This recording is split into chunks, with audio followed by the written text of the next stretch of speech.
Assalamualaikum warahmatullahi wabarakatuh. Waalaikumsalam warahmatullahi wabarakatuh. Selamat siang Bapak Ibu. Terima kasih atas waktunya karena berkenan hadir untuk menghadiri presentasi saya pada hari ini.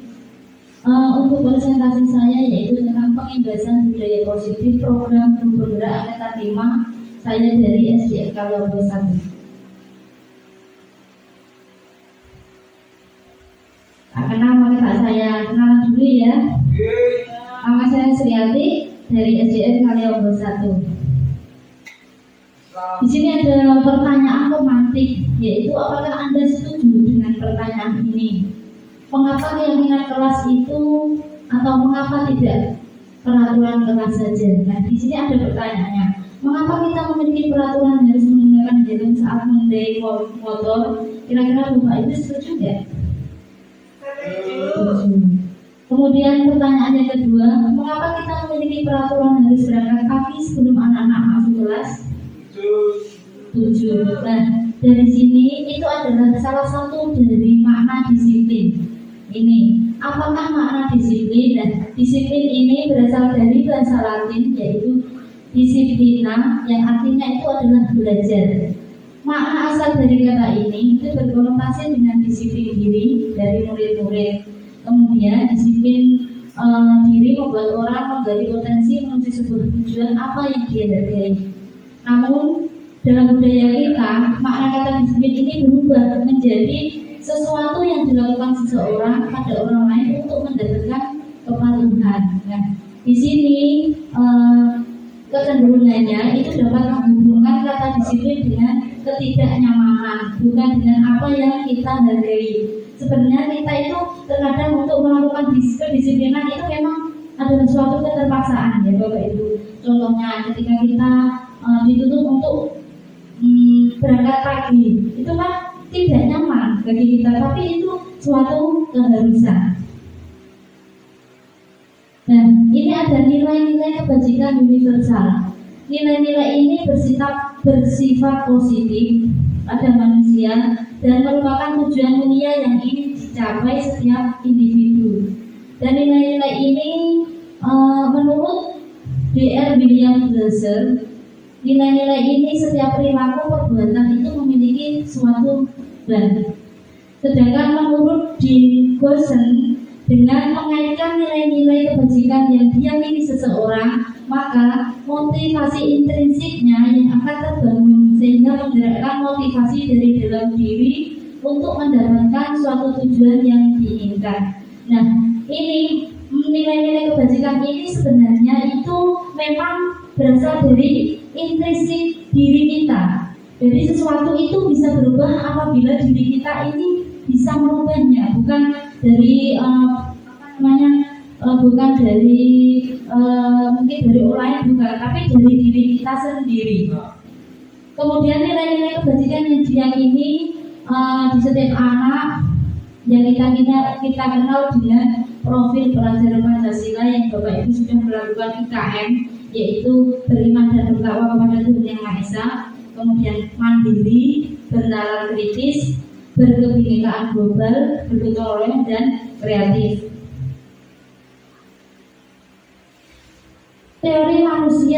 Teori motivasi perilaku manusia itu ada 3, yaitu yang pertama adalah untuk menghindari ketidaknyamanan atau hukumannya. Di sini pertanyaan apa yang akan terjadi apabila saya tidak melakukannya? Ini masuk motivasi eksternal. Kemudian untuk yang kedua itu untuk mendapatkan imbalan. Pertanyaannya apa yang akan saya dapati apabila saya melakukannya? Ini juga masuk motivasi eksternal. Kemudian pertanyaan yang kedua untuk menghargai diri sendiri, itu saya menjadi orang yang seperti apa apabila saya melakukannya. Ini adalah motivasi yang ada pada diri kita sendiri, yaitu motivasi internal. Merdeka menurut Ki Hajar Dewantara, merdeka itu artinya tidak hanya terlepas dari perintah, akan tetapi juga cakap membuat memerintah diri sendiri. Sekarang materi selanjutnya yaitu tentang restitusi. Apa itu restitusi? Restitusi adalah proses menciptakan kondisi bagi murid untuk memperbaiki kesalahan mereka, sehingga mereka itu bisa kembali pada kelompok mereka dengan karakter yang lebih kuat. Restitusi ini merupakan proses kolaboratif yang mengajukan murid untuk mencari solusi untuk masalah mereka. Kemudian untuk membantu murid berpikir tentang orang seperti apa yang mereka ingin menjadi tujuan mulia dan bagaimana mereka harus memperlakukannya. Ini menurut Gassen. Di sini ada 9 ciri-ciri restitusi. Yang pertama itu bukan untuk menebus kesalahan, namun untuk belajar dari kesalahan. Kemudian yang kedua itu untuk memperbaiki hubungan. Yang ketiga, tawaran, tapi bukan paksaan. Yang keempat, restitusi itu untuk menuntun, untuk melihat ke dalam diri kita. Yang kelima, restitusi itu mencari kebutuhan dasar yang mendasari tindakan. Yang keenam, restitusi itu adalah cara yang paling baik. Yang ketujuh, restitusi adalah fokus pada karakter bukan tindakan. Yang kedelapan, fokus pada solusi. Yang kesembilan yaitu mengembalikan murid yang berbuat salah pada kelompoknya. Dan untuk restitusi ini kemarin saya sudah saya praktekkan di sekolah saya. Itu ternyata pada waktu anak-anak itu saya tanya, tidak mengerjakan PR, anak-anak itu takut kalau dihukum. Padahal kalau di restitusi ini kan anak tidak dihukum, tapi hanya penyelesaian masalah. Ternyata setelah melakukan restitusi, anak-anak itu mempunyai tanggung jawab. Materi selanjutnya yaitu tentang keyakinan kelas. Nah, di sini mengapa tidak peraturan kelas, tapi mengapa harus keyakinan kelas? Nah, untuk ini seperti tadi pertanyaan yang pertama, pertanyaan pemantik, mengapa kita melakukan peraturan harus dengan helm, tidak mengendarai kendaraan? Nah, untuk mendukung motivasi ini kembali ke nilai-nilai keyakinan lebih menggerakkan seseorang dibanding mengikuti serangkaian peraturan. Seperti yang saya jelaskan tadi bahwa segala sesuatu itu bisa menggerakkan itu dari diri kita sendiri, bukan dari orang lain. Nah, di sini ada budaya positif. Budaya positif itu dimulai dari lingkungan yang positif, kemudian keyakinan kelas dan peraturan kelas. Nah, di sini ada yang mana yang merupakan keyakinan kelas dari sebelah kanan dan sebelah kiri, kesepakatan sebelah kanan, kesepakatan kelas, kemudian sebelah kiri juga kesepakatan kelas. Kira-kira ini yang peraturan kelas yang mana? Yang merupakan keyakinan kelas yang mana? Sebelah kiri atau sebelah kanan? Peraturan kelas sama keyakinan kelas. Datang tepat waktu, mengucapkan salam, kemudian menjaga kebersihan sekolah, kemudian berdoa sebelum dan sesudah kegiatan. Dan sebelah kanan dan sebelah kiri, kami guru dan murid yang saling menyayangi. Berarti yang sebelah kanan adalah yang keyakinan yang saling menyayangi. Yang sebelah kanan itu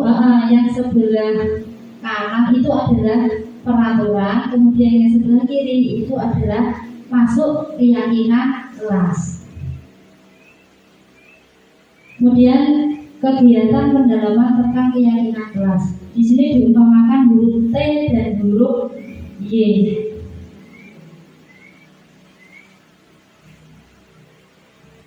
Kegiatan pendalaman ini di sini ada hormat, di situ ada tampak, seperti, dan tidak tampak. Contoh di yang tabel T, tampak, kegiatan yang tampak itu datang tepat waktu, yang tidak tampak sering hadir terlambat, itu tidak tampak. Seperti yang telah saya pelajari dulu di apa namanya itu Kautan S itu kan untuk otak manusia itu 12 yang tampak, sedangkan yang tidak tampak itu diperkirakan ada 72 seperti itu. Nah, di sini ada peraturan kelas dan keyakinan kelas. Di sini ada selalu kembalikan buku ke tempatnya. Kira-kira ini masuk keyakinan kelasnya, yang masuk bagaimana? Tanggung jawab atau apa? Tanggung jawab. Kemudian dilarang mengganggu orang lain. Keyakinan. Termasuk keyakinan kelas Menghormati orang lain. Kemudian hadir sekolah 15 menit sebelum pembelajaran dimulai, itu termasuk menghormati orang lain. Kemudian dilarang melakukan kekerasan, itu termasuk keyakinan kelas. Keselamatan menghormati orang lain. Kemudian dilarang menggunakan narkoba, itu termasuk keyakinan kelas tentang kesehatan, masuk di kesehatan. Kemudian bergantian atau menunggu giliran, itu masuk keyakinan kelas menghormati orang lain atau bisa bersabar. Kemudian gunakan masker, itu masuk di kesehatan dan keselamatan. Jangan berlari di kelas atau koridor, masuk keselamatan. Jika berlari jatuh kan, nah masuk di keselamatan. Materi selanjutnya yaitu tentang penambahan materi pada dihukum oleh penghargaan yang semula hanya ada 5 unsur, ini diriset menjadi 8 unsur. Nah, di sini pengaruh jangka pendek dan jangka panjangnya tentang penghargaan menghukum dan penghargaan mengurangi ketepatan, penghargaan tidak efektif dan penghargaan merusak hubungan. Nah, di sini dihukum oleh penghargaan. Penghargaan menurunkan kualitas, itu termasuk iya, karena biasanya anak itu kalau mendapat penghargaan terus, umpamanya anak juara 1 dikasih penghargaan, tapi ketika tidak ada penghargaan, mungkin anak-anak itu akan apa namanya, oh kemarin gak dikasih kok, yaudah saya gak usah belajar, kayak gitu bisa. Penghargaan mematikan kreativitas, bisa. Mamane ya seperti tadi yang saya contohkan sama. Kemudian penghargaan juga mengurangi motivasi intrinsik. Kalau anak disuruh belajar, tidak usah diberi penghargaan. Kalau dia sudah ada dorongan dari dirinya, mungkin dia sudah menjadi kebiasaan. Tidak usah disuruh, dia akan belajar dengan sendirinya. Itu masuk di motivasi intrinsik. Nah, di sini ada tindakan guru atau masuk hukuman atau konsekuensi. Kira-kira kalau mencatat 100 kali di dalam buku kalimat, saya tidak akan terlambat lagi, karena terlambat ini masuk hukuman atau konsekuensi. Hukuman. Kemudian lari mengelilingi lapangan basket 2 kali karena terlambat hadir di sekolah, masuk hukuman atau konsekuensi. Hukuman. Kemudian murid diminta untuk push up 15 kali karena tidak menggunakan masker ke sekolah. Hukuman. Kemudian menggantikan kertas tugas teman yang telah dicoret-coret. Konsekuensi, karena dia telah merusak milik temannya, suruh mengganti, berarti konsekuensi. Membersihkan tumpahan air di meja tulis karena tersenggol pada saat belajar. Konsekuensi. Kemudian murid disuruh untuk mengenakan sepatu seharian di sekolah karena tidak menggunakan sepatu hitam. Disuruh tidak mengenakan Hukuman. Kemudian sudah.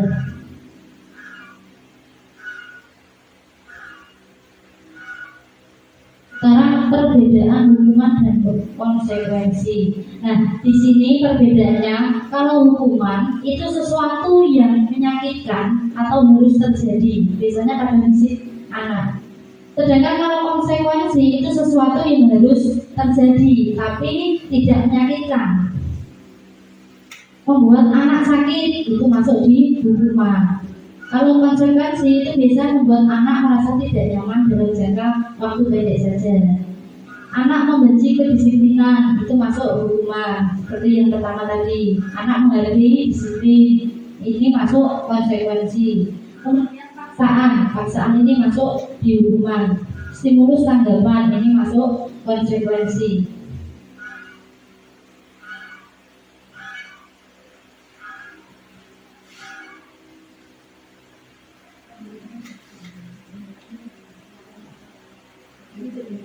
Materi selanjutnya yaitu tentang kebutuhan dasar manusia dan dunia berkualitas.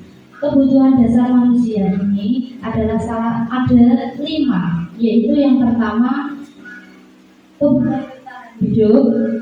Kebutuhan bertahan hidup itu contohnya ya manusia itu kan butuh makan, pakaian, seperti itu. Kemudian yang kedua yaitu ada kasih sayang. Nah, manusia berarti butuh kasih sayang. Contoh anak, umpama anak gak diperhatikan, dia akan rewel. Kalau anak kecil ya, tapi kalau anak sekolah itu biasanya dia akan membuat ulah. Ya mungkin ketika diterangkan dia akan ramai. Apa karena ketika ditanya karena kurang kasih sayang atau kadang gurunya itu kurang adil, nah itu bisa. Kemudian kesenangan. Kesenangan itu setiap orang pasti memiliki kesenangan. Contohnya kita butuh refreshing. Kemudian penguasaan ini adalah kemampuan. Nah, di sini kemampuan itu biasanya contoh ketika anak mendapatkan sesuatu ketika tidak dikasih ribet atau apa itu dia akan kemarin kok dibaca apa kok. Dia akan bilang seperti itu. Kemudian kebebasan, setiap anak itu memiliki kebebasan. Contohnya dalam memilih sesuatu, bisa ketika lulus SD dia pilih sekolah, itu bisa masuk di kebebasan. Nah, dari kelima ini mungkin apabila salah satunya tidak terpenuhi, mungkin dia akan membuat ulah atau membuat sesuatu hal yang tidak diinginkan. Kemudian materi selanjutnya yaitu tentang 5 posisi kontrol. Di 5 posisi kontrol ini ada penghukum. Penghukum itu biasanya menghardik. Kemudian ada pembuat orang merasa bersalah. Kemudian pembuat orang merasa bersalah ini biasanya seharusnya ibu begini. Nah, seperti itu contohnya. Kemudian ada teman itu biasanya bisa diajak bicara sebagai teman. Kemudian ada pemantau. Pemantau itu biasanya menghitung dan mengukur. Kemudian ada manajer. Kalau manajer ini adalah bisa menyajikan pertanyaan-pertanyaan, yaitu ketika melakukan kesalahan itu harus diselesaikan dengan tanggung jawab seperti itu. Nah, di sini ada pertanyaannya. Pertanyaan. Saya kecewa sekali dengan kamu. Nah, siapa yang mengatakan ini mas? Pembuat orang merasa bersalah. Kemudian kamu tidak pernah benar melakukannya. Ini contoh dari penghukum. Kemudian ayolah lakukan demi ibu bapak. Ini masuk di teman, posisi kontrol teman. Kemudian apakah kamu mau mendapatkan stiker bintang hari ini? Masuk di kontrol pemantau. Kemudian bagaimana kamu bisa menyelesaikan masalah ini? Masuk di manajer. Biasanya itu dengan penyelesaian dan penyelesaian dengan tanggung jawab itu masuk di manajer. Dan kamu mau selalu yang paling terakhir. Ini masuk di penghukum. Materi yang ke-6 yaitu tentang segitiga restitusi. Di segitiga restitusi ini ada 3, yaitu menstabilkan identitas, kemudian validasi kebutuhan, kemudian menanyakan keyakinan. Nah, menstabiliskan identitas ini untuk membuat anak yang merasa gagal karena berbuat salah menjadi positif terhadap dirinya. Itu biasanya guru itu selalu berkata dengan berbuat salah itu hal yang manusiawi karena tidak ada manusia yang sempurna, seperti itu. Selain itu juga ada lagi kita bisa menyelesaikan permasalahan ini yaitu dengan mencari tahu siapa yang benar atau siapa yang salah, seperti itu. Kemudian validasi kebutuhan. Nah, validasi kebutuhan ini membantu siswa mengenali kebutuhan yang ingin dipenuhinya ketika melakukan kesalahan itu. Pada dasarnya, setiap tindakan manusia tujuannya adalah untuk memenuhi kebutuhan. Di sini contohnya, guru itu berkata seperti ini, kamu bisa saja kan melakukan hal yang lebih buruk, tapi kamu tidak melakukannya. Kemudian contoh berikutnya, kamu pasti yang punya alasan mengapa melakukannya. Dan berikutnya adalah apa yang penting bagi kamu ketika kamu melakukan hal seperti itu. Nah, ini contohnya. Kemudian yang terakhir yaitu menanyakan keyakinan. Anak melihat kesalahannya itu biasanya dihubungkan dengan norma sosial dan nilai-nilai yang mendasari manusia berinteraksi dengan orang lain. Itu biasanya guru itu berkata, apa nilai yang kita percaya di kelas? Kemudian nilai-nilai apa yang telah kita sepakati? Kemudian kelas yang ideal itu seperti apa? Ini masuk di menanyakan keyakinan. Ini ada contoh interview 30 menit. Yaitu apakah kamu ingin berbuat lebih baik? Itu bisa kita tanyakan ke murid-murid. Kemudian apakah saat ini kamu sudah menjadi orang yang sedang kamu inginkan? Nanti bisa. Ya, itu ada 9. Sekarang refleksi. Nah, kira-kira dari Bapak Ibu ada nggak yang mau merefleksikan dari apa yang telah saya presentasikan tadi? Terima kasih waktunya. Dari yang sudah Bu Ati sampaikan, sesuatu yang baru bagi saya. Itu biasanya jadi guru itu kan posisinya itu kadang berubah-ubah, belum bisa konsisten gitu Bu. Ada kalanya saya menjadi hukum, sering juga menjadi teman. Kemudian kalau untuk menjadi manajer masih perlu proses. Kemudian selama ini yang saya tahu ketika kita memberikan leader ke anak bisa menjadi lebih semangat, menjadi lebih berpacu gitu, menambah semangat anak. Ternyata bahwa penghargaan leader itu ternyata mematikan kreativitasnya adalah sesuatu yang baru, dan perasaan saya ketika saya mengikuti ini luar biasa, seperti dibukakan kembali bahwa menjadi guru itu harusnya seperti ini. Jadi mungkin mulai sekarang saya akan berusaha untuk menjadi guru yang sebenar-benarnya, walaupun toh memang masih terus-menerus perlu belajar. Yang Bu Adi,